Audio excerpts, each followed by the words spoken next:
Okay, UPL Q2FY21 numbers out today. No need to tell you how important it is. India's largest agrochemical player. It's also a globally diversified ag-chem player. It's in the top 5 ag-chem companies in the world now post the Arista acquisition. So obviously the market's heavily interested in this. So let's take a look at what the potential financial scenario could be for UPL this quarter, right? Now let's remember this is coming off the back of a very strong performance in Q1, one of the best performances we've seen from UPL in recent times, right? Margins at an all-time high, revenue at pretty much very high levels. So I'll just walk you through first what we saw last quarter, right? Last quarter we saw UPL do nearly 8,000 crores of revenue.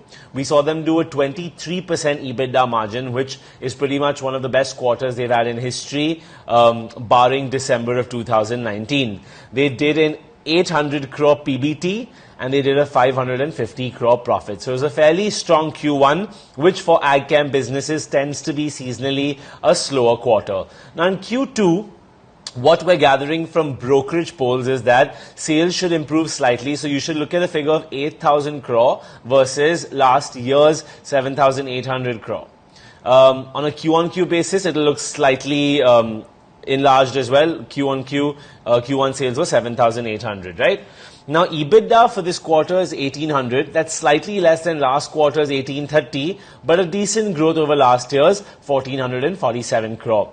EBITDA margin YoY will grow by 500 bips to 22% to from 17% to 22% this quarter. However, last quarter was 23% EBITDA margin, so we're seeing a slight contraction.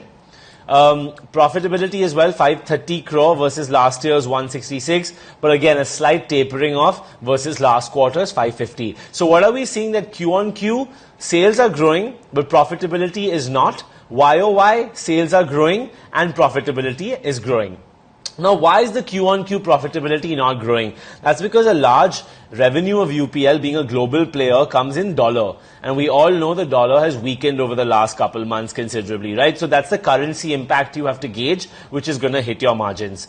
You then also need to keep a lookout for, barring your financial performance, you need to keep a lookout for the Mauritius update, because that auditor resigned, market got scared. Then while there was a clarification from the company as to why this happened, it's very important that we see a good result in Q2, otherwise the speculation might continue. Then the performance of the foreign market. So Latin America, which is a very key growth market for UPL, and then the general North America and EU business is also very important. So we'll be looking out for trends in the international export business.